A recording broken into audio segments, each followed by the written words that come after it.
Hi guys, welcome back to our channel. അപ്പോൾ ഇന്നത്തെ യാത്രയും ഫ്രണ്ട്സുമായിട്ടാണ് ഫ്യൂച്ചർ മ്യൂസിയത്തിലേക്കാണ് ഇന്ന് ഞങ്ങൾ പ്ലാൻ ചെയ്തിരിക്കുന്നത്. ഞങ്ങളുടെ അടുത്തുള്ള അൽനഹദ മെട്രോ സ്റ്റേഷനിൽ നിന്നാണ് ഞങ്ങളിപ്പോൾ പോകുന്നത്. റാസിലയും ഹുസ്നയും അവരുടെ മക്കളുമാണ് ഇന്ന് ജോയിൻ ചെയ്തിട്ടുള്ളത്. അൽനഹദ മെട്രോ സ്റ്റേഷനിൽ നിന്നും യൂണിയൻ മെട്രോ സ്റ്റേഷനിൽ ഇറങ്ങിയതിന് ശേഷം സെക്കൻഡ് മെട്രോയിൽ കയറി എമിറേറ്റ്സ് ടവർ മെട്രോ സ്റ്റേഷനിലാണ് ഇനി ഇറങ്ങേണ്ടത്. അവിടെയാണ് ഫ്യൂച്ചർ മ്യൂസിയം. ഈ സ്റ്റേഷനിൽ ഇറങ്ങിയപ്പോൾ ആദ്യം കണ്ടത് ഈ ഒരു റോബോട്ടിനെയാണ്. ഫ്രണ്ട്സുമായും ഫാമിലിയുമായും മുമ്പ് ഒരുപാട് തവണ ഇവിടെ വന്നിട്ടുണ്ടെങ്കിലും ഈ ഒരു റോബോട്ട് ഫസ്റ്റ് ടൈമാണ്. മെട്രോ സ്റ്റേഷനിൽ നിന്നും ഫ്യൂച്ചർ മ്യൂസിയത്തിലേക്ക് കണക്ട് ചെയ്യുന്ന ഒരു ബ്രിഡ്ജിലാണ് ഇപ്പോൾ ഞങ്ങൾ പോയിക്കൊണ്ടിരിക്കുന്നത്. ഞങ്ങൾ പോയിക്കൊണ്ടിരിക്കുന്ന ഈ ഒരു ഫ്യൂച്ചർ മ്യൂസിയത്തിനെ പറ്റി പ്രത്യേകിച്ച് പറയേണ്ടതില്ലല്ലോ. മോസ്റ്റ് ബ്യൂട്ടിഫുൾ ബിൽഡിംഗ് എന്നാണ് ഇത് അറിയപ്പെടുന്നത്. ഫ്രണ്ട്സായിട്ടും ഫാമിലിയായിട്ടും ഇവിടെ ഞാനൊരു 3-4 തവണ വിസിറ്റ് ചെയ്തിട്ടുണ്ട്. ഓൾമോസ്റ്റ് 3 ഇയേഴ്സൊക്കെ ആയിട്ടുള്ളൂ ഈ ഒരു ഫ്യൂച്ചർ മ്യൂസിയം ഇവിടെ ഓപ്പൺ ആയിട്ട്.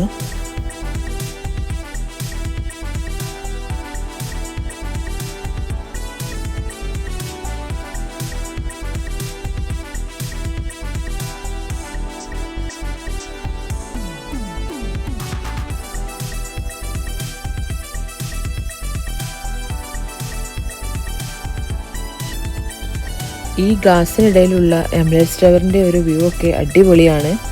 ഇവിടെ നിന്നും കുറച്ച് മുമ്പോട്ട് പോയപ്പോൾ ഇതിലൂടെ ഒരു കംപ്ലീറ്റ് വൈറ്റ് കേവ് പോലെയാണ് കൊടുത്തിട്ടുള്ളത്. നല്ല ആംബിയൻസ് ആണ് ഇവിടെ. ഹിബയുടെ കൂടെ ജയാനും ആയിഷും ഒക്കെ ഇങ്ങനെ നടന്നുകൊണ്ടിരിക്കുകയാണ്. ഈ ഒരു വേ എൻഡ് ചെയ്യുന്നത് ഫസ്റ്റ് ഫ്ലോറിലേക്കാണ്. ഓൾമോസ്റ്റ് ഫ്യൂച്ചർ മ്യൂസിയത്തിൻ്റെ അകത്ത് എത്താനായി. ഫാമിലി ആയിട്ട് ഫ്യൂച്ചർ മ്യൂസിയത്തിൽ ഫ്രീ ഏരിയയിൽ വിസിറ്റ് ചെയ്ത വീഡിയോ ഞാൻ മുമ്പ് അപ്ലോഡ് ചെയ്തിട്ടുണ്ടായിരുന്നു. ഒരു അടിപൊളി ആംബിയൻസ് ആണ് ഇവിടെ. നിങ്ങൾക്ക് ഈ വീഡിയോയിലൂടെ കണ്ടാൽ മനസ്സിലാകും. ഈ ഫസ്റ്റ് ഫ്ലോറിലും ഗ്രൗണ്ട് ഫ്ലോറിലും വിസിറ്റ് ചെയ്യാൻ ടിക്കറ്റ് ആവശ്യമില്ല.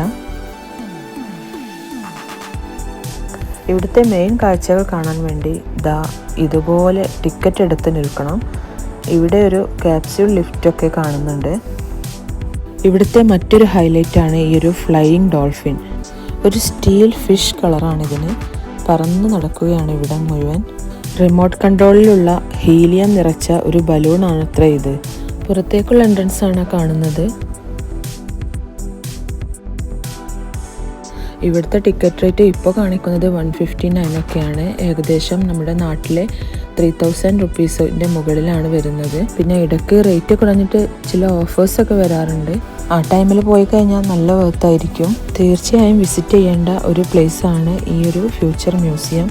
കാരണം ഫ്യൂച്ചറിൽ ദുബായ് എങ്ങനെ ആയിരിക്കുമെന്നാണ് അവിടെ കാണിക്കുന്നത്.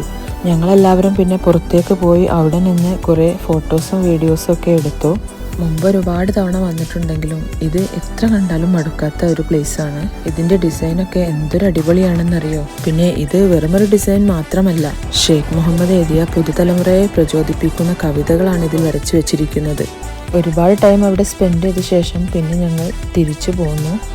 ഇൻഷാ അല്ലാഹ് എന്നെങ്കിലും ഒരിക്കൽ അവിടുത്തെ മുകളിലെ ഫ്യൂച്ചർ മ്യൂസിയത്തിലെ പ്രധാന കാഴ്ചകൾ കാണാൻ വേണ്ടി വരണമെന്ന് ആഗ്രഹിക്കുന്നു. പിന്നെ ഫ്രണ്ട്സിനൊപ്പമുള്ള ഈ ഒരു യാത്ര അടിപൊളിയായിരുന്നു.